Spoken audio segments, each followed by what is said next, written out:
Frank Lucas was a prolific heroin dealer in New York in the 1970s, going toe-to-toe with the mafia and rumored to be making up to $1 million a day at some points.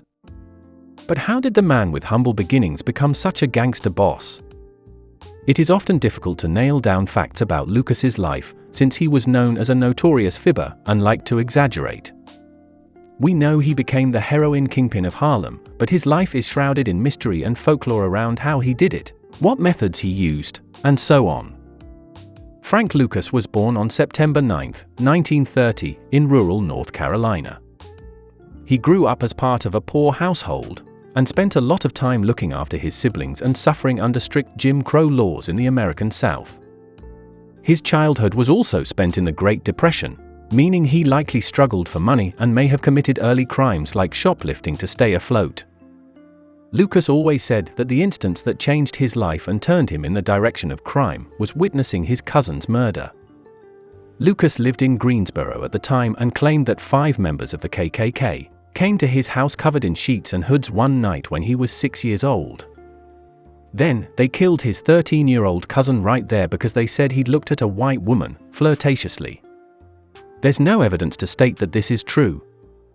However, these types of killings happened a lot back then and often went unreported. After this, Lucas was the oldest boy in his family and had to provide. He stole food and, as he got older, would also mug drunk people outside a local tavern. During his teenage years, Lucas found a job as a truck driver. He made an honest living for a short time working for a pipe company, but was soon found sleeping with his boss's daughter.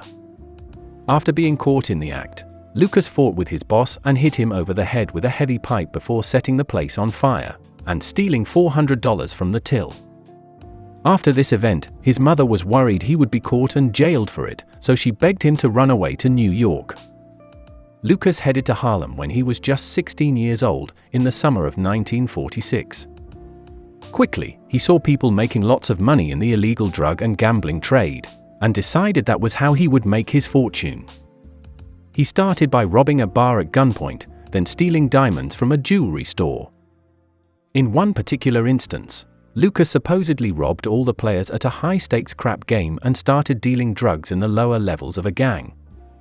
After shooting a local who backed out of a dope deal in the summer of 1966, Lucas drew the attention of a big Harlem gangster, Ellsworth Bumpy Johnson. He was the head of an illegal gambling and extortion ring in the city and took his time teaching Lucas the tricks of the trade.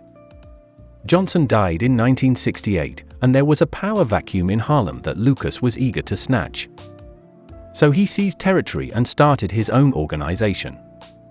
Once he was set up as a gang lord, Lucas started planning. He said he would reportedly take regular trips to himself in hotel rooms, reviewing his gang and learning from any of his mistakes. He'd mentally run through every single step, every detail of his plans to ensure there were no loopholes. Frank Lucas wasn't alone in his drug smuggling crimes.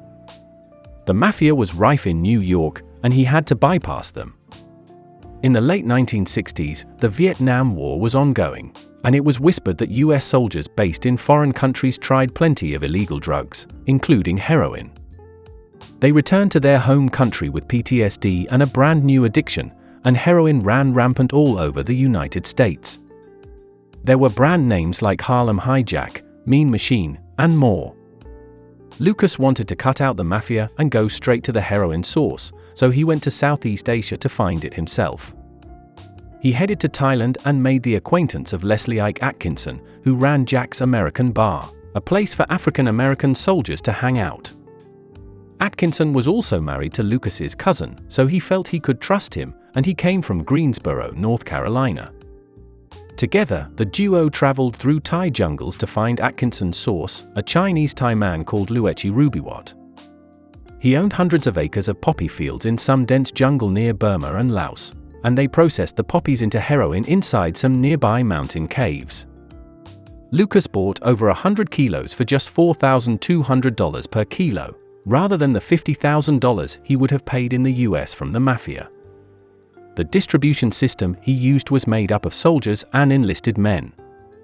They included foot soldiers, right up to high-ranking officers.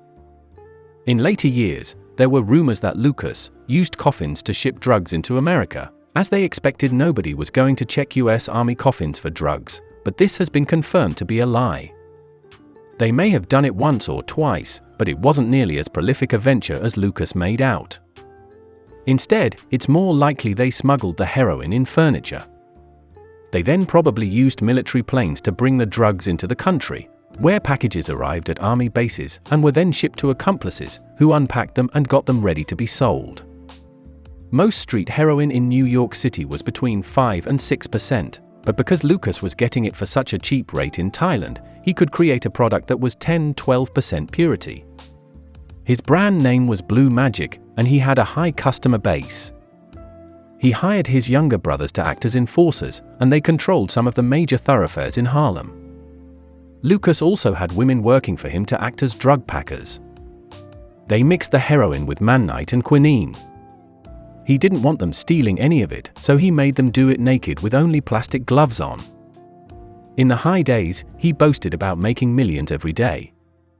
He laundered money to hide it, using a bank in the Bronx to exchange the dirty money for more legitimate funds.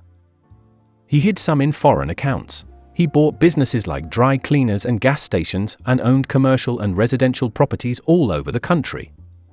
Lucas liked to dress casually so as not to attract attention. But he recognizes one mistake he made. He bought a $100,000 full-length chinchilla fur coat and in 1971, attended a Muhammad Ali boxing match, which he later called a massive mistake, as this was the event where he first drew the eye of law enforcement. He later said the police were surprised that his seats were so good. So naturally, this unknown person who has amassed lots of wealth is going to raise questions, and he said he left that fight a marked man. He did like the celebrity circuit, getting spotted at some of the best nightclubs in Manhattan and schmoozing with people like James Brown and Muhammad Ali. He also contributed $100,000 to make a 1970s movie The Rip-Off, a gangster movie set in NYC. But the movie was never finished. On the 28th of January, 1975, Frank Lucas's property in Teaneck, New Jersey, was raided by the Drug Enforcement Agency. Apparently, his wife Julie threw suitcases stuffed with dollar bills out the window in a blind panic, but they still recovered $584,000 in cash from the property, and keys to some of his island's safety deposit boxes. However, after the raid, there was still nothing tying him to the drug operation, so even though 10 people were arrested, Lucas was still free. During the interrogations, though, Lucas' nephew crumbled. He named people, showed investigators where deals were made, and identified all the sites where payphones were used for their drug dealing. This information was used to charge a further 43 people and bring Lucas to trial. At his trial, the reality of his heroin dealings was uncovered. People testified about the high purity of his dope and stated that it had catastrophic effects on the population, leading to lots of drug overdoses in the African American community. Prosecutor Richard Roberts declared Lucas responsible for more African American deaths than the KKK, thanks to Blue Magic. He was found guilty and sentenced to 70 years imprisonment. After being arrested, Lucas seized his assets, including his supposed millions in cash. It wasn't long before he started cooperating with the government, and giving them the names of his accomplices and corrupt NYPD members working with him. He even named Atkinson his longtime contact in Thailand. Lucas's information led to 150 cases, which included 30 members of his own family and a high number of New York's Drug Enforcement Agency officers. His information was valuable, and he was rewarded for it. His sentence got reduced to 15 years, and he was released in 1981.